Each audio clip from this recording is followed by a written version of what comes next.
know we broke off, but today we received a very lengthy report from the commission. And again, we appreciate all the work the commission did.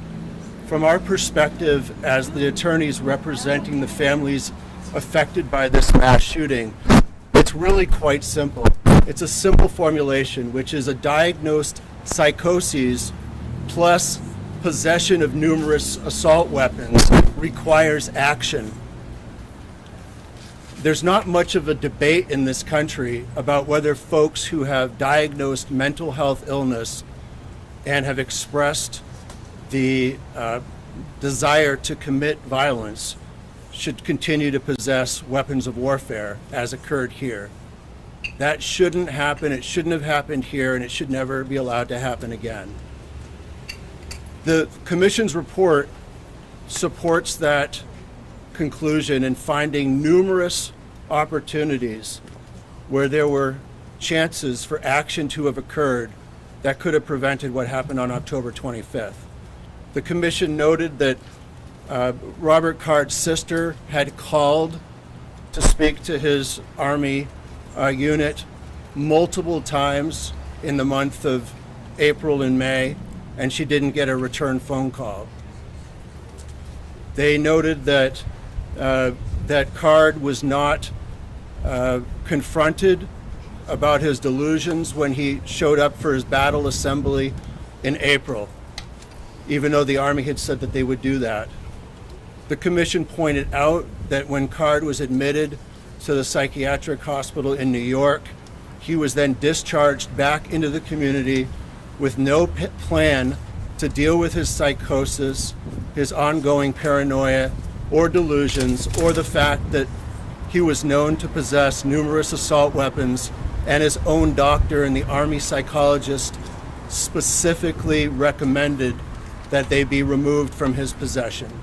And then there was yet another opportunity in September when Card's best friend and unit colleague blew the whistle and notified his unit commander that Card was intending to commit a mass shooting. So at this point, the investigation has now been completed, and we, on behalf of the families, feel that the next step in this process needs to be real accountability, and that's where we come in. And in the next few months, you will be hearing what that plan entails in terms of the civil lawsuits and cases that we will be pursuing on behalf of all of our clients. With that, I'll turn it over to Travis. Thank you. What's very clear from, at this point, there's been multiple investigations. Those multiple investigations, both by the Commission, by the Army, by the Inspector General, have all demonstrated massive failures. Failures that occurred to recognize warning signs that were present, failures that resulted in ignoring or overlooking warning signs. And all these investigations, including the investigation today, have demonstrated that this could have and should have. This will come and be profoundly upsetting and saddening for them to learn that this could have and should have been prevented. The Commission heard from numerous families throughout the proceedings, including from Megan Boisella, who lost her husband in this terrible tragedy. People lost their husbands, people lost friends, people lost fathers, and that can never be changed. But what we've heard repeatedly from our clients from the beginning is a desire to get all the facts and information about how this occurred. And with each investigation that is unfolded, we've acquired more pieces of information, more pieces of the puzzle that have brought clarity as to how this happened and how it could have been prevented. But now, as Ben pointed out, with each investigation, we've learned that there were failures, and now comes the time for accountability. And that's where we will be taking steps in the coming months to focus on the accountability component And that accountability is important to ensure that something like this never happens again in this community or anywhere else. With that, we'll answer any questions that people might have. Do you have plans to pursue are you a any Christian, legal sir? action in New York, specifically Are they in the heaven psychiatric or facility hell? there had Victim. legal power to potentially start a red flag process to have his guns removed? So do you, Hey, do you- lady, he said one at a time. excuse me, do you have He plans said to one pursue- at a time. She's going first. Do you have plans to pursue legal action in New York? And what is your message for the psychiatric facility in Okay, New then York I'll go after that did her. not use its legal tools I to will have go Robert after her. Card's guns removed? So, first of all, if you read the Army's investigation report, Four Winds Hospital was one of the few actors involved in this that refused to comply with the investigations to date. They refused to turn over their medical records for Robert Card. We do have some amount of records. We have the discharge summary and a few items. But to understand the full scope of what they did or didn't do at that facility is going to require obtaining all of Card's records for his full admission, which was almost a 2-week period. And those have not been turned over yet to anybody as far as we know. But that is something we're certainly considering, and we're focused on that issue, yes. Second question, are the victims in heaven or hell? Ben, were you surprised at all that So, psychiatric? you talked about a sorry. number. You talked about a number of- Sorry, we had one question here. That already, I actually. okay, I'm sorry. go ahead. We'll go to you, and then You we'll. talked about a number of reports being made available, and recently the Army determined that the causes of Robert Card's psychosis was his fall from a roof. I'm wondering what, if anything, have you done related to that finding, and how are you planning to pursue other potential impacts on Robert Card's mental health and his brain health? Well, certainly in the process of litigation, there's an opportunity to get more information, and we expect to be able to access that. We thought the finding about the fall from the roof to be peculiar in terms of its inclusion in the report. I think what's notable is that Mr. Card served in the Army Reserve for a long period of time. During that time, he was exposed to repeated blasts from his role in training others with the use of hand grenades, and that's certainly something we expect to understand and focus on more fully going forward. And just to pick up on that, one of the most striking parts about this case is what Travis had just alluded to, which is that Robert Card was apparently quite a normal functioning member of his unit for 20 plus years.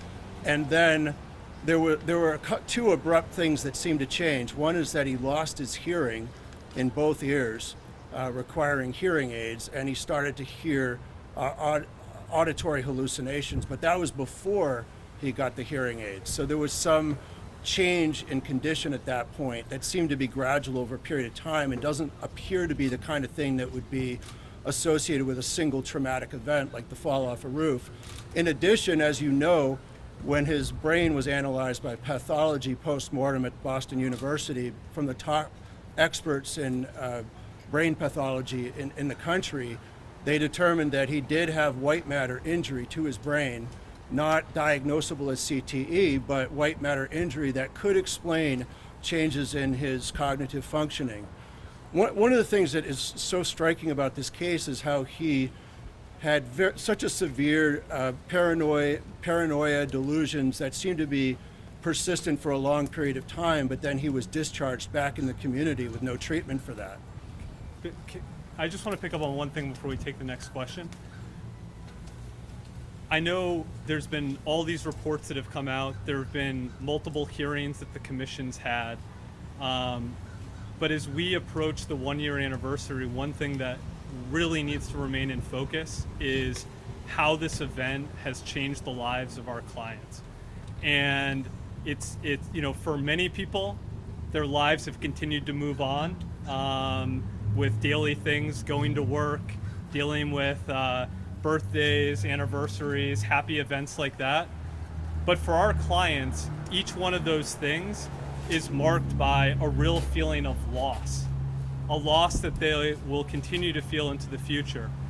When we celebrate holidays, we do that with family and friends. And for our clients who lost loved ones, it's a day where that loss is felt profoundly.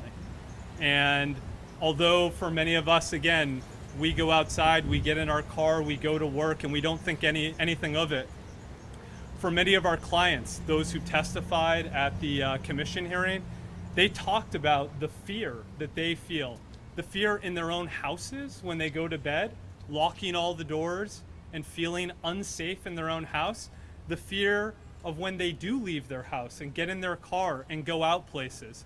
And that's because this event stole people's sense of safety, certainly for our clients and even for other members of the community. And so I just think, again, we focus on reports and next steps, but for our clients, this has really been a life-altering event, and you can go through client by client, individual by individual. This has had such a real impact, and it's so profound in so many different ways, from the friendships that have been changed forever, for the effect that it's had on people who lost their fathers or other loved ones. These are unimaginable losses, and we can't lose sight of that. Yeah, just a question again about Keller and his release. I mean, we learned today in this report that his involuntary commitment didn't happen because the hospital thought they would lose the case, and yet he was discharged and never had any treatment from August 3rd to October 25th, and this report does not fault any one of his medical treatment providers or a hospital for that. I'm wondering what you make of that, and if you think that's adequate. Well, Well, go ahead, Ben. Well, I thought the report did fault them. If you get to the discussion section, they talk about how there was no communication, there was a lack of follow-through by his Army Reserve unit, and that the Keller doctors who discharged him never communicated back with his commanding officer. And communication, of course, is a two-way street, and his unit wasn't communicating to his doctors, and they didn't follow any of the recommendations upon discharge from the hospital. The recommendations were to make sure he gets follow-up medical care and treatment. They didn't do that. Make sure he remains on his medications, because they had given him Zyprexa, which is an antipsychotic medication. He went off of his medications, and nobody acted on that. And to refer him to the medical board, which is the first step in the Army discharge from service process. And that would have required the Army to have focused on what his ongoing medical state was. They didn't do that. And maybe most importantly, to remove his firearms from his home. And they didn't do that. They didn't do a single one of the things that their own doctor had recommended that they do at discharge. John, thank you. A moment ago, you mentioned how accountability will begin with you. You'll be filing civil lawsuits regarding this case.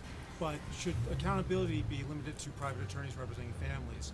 Do you think that the commission, in its report, they outlined detail of issues that are raised in this case? Should they have gone further and laid out recommendations to identify systemic flaws and how to fix them? Do you think that the commission fell short in their responsibility? I'll let Travis take that one. You're welcome.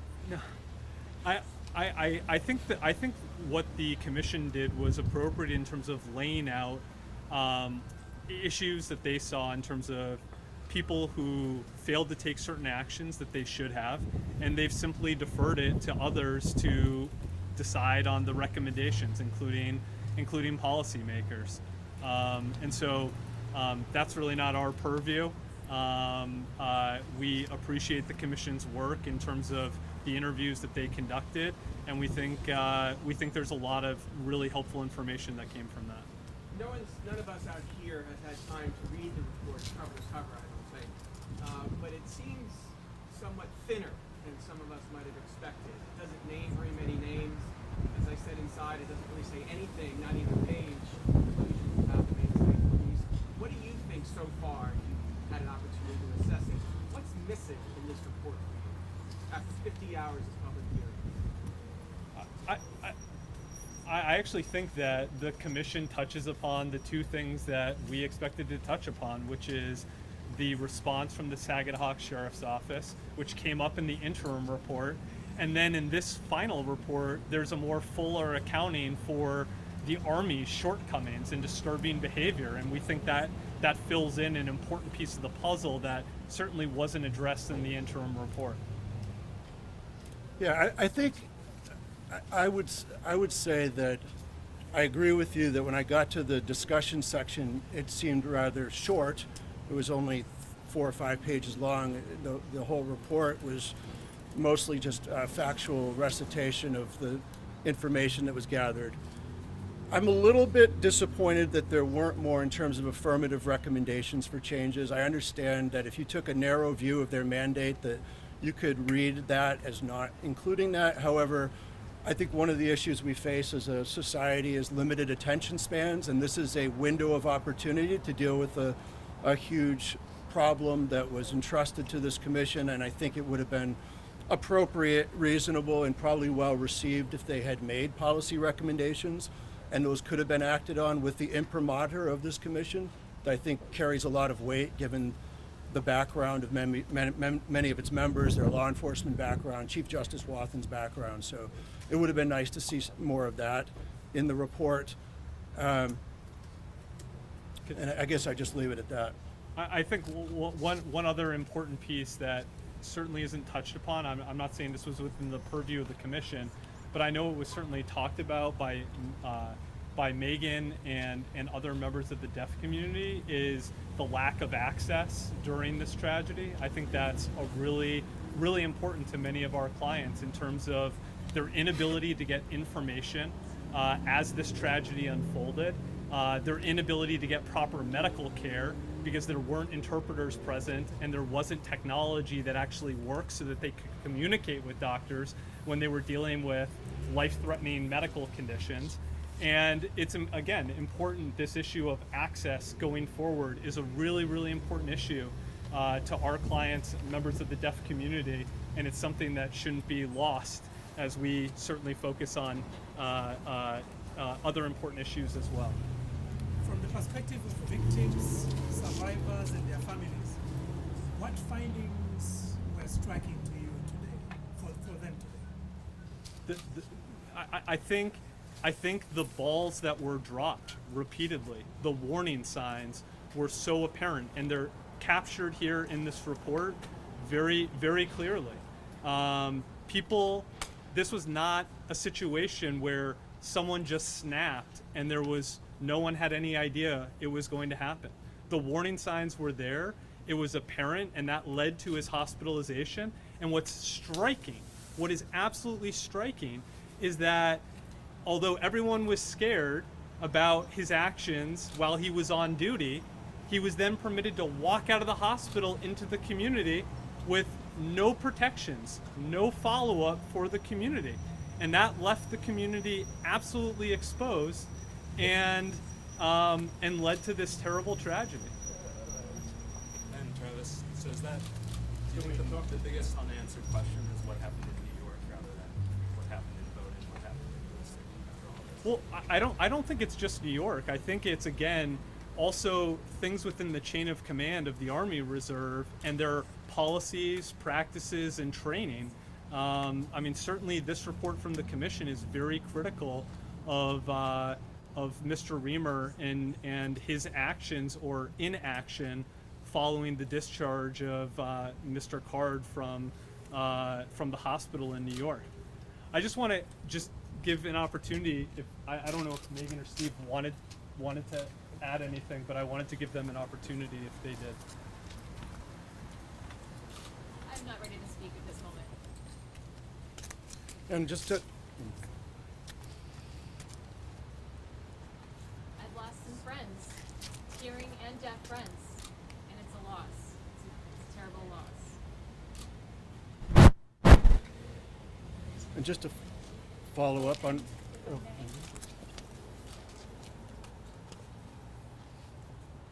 I just hope that we can see improvements for our future, for the deaf community and for the hearing community. I lost my husband, and how much more can we handle this? How much more can our community, our world, deal with instances like this? And wanting to see that access is made available in emergency situations, and making sure that we know how to deal with when circumstances like this arise, and hopefully that these won't happen again. But just and also making sure that those who were involved are held accountable. And there are children involved, and they lost their parents. They are missing out.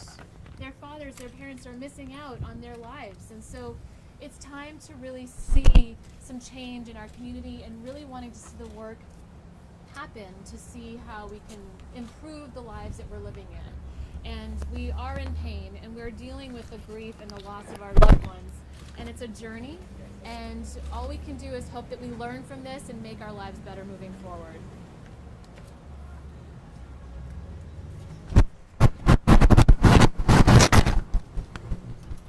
Okay. One more question, Yeah. if I may. We've seen some creative legal approaches following mass tragedy events in other states. For example, choosing to sue a gun manufacturer, choosing to sue a video game company, choosing to sue a shooter's parents. Are there any unique approaches that you're thinking about as you plan your litigation? I don't think we're prepared to get into the details of our strategy and what approaches. I think, as Ben pointed out, that will become apparent in the coming months.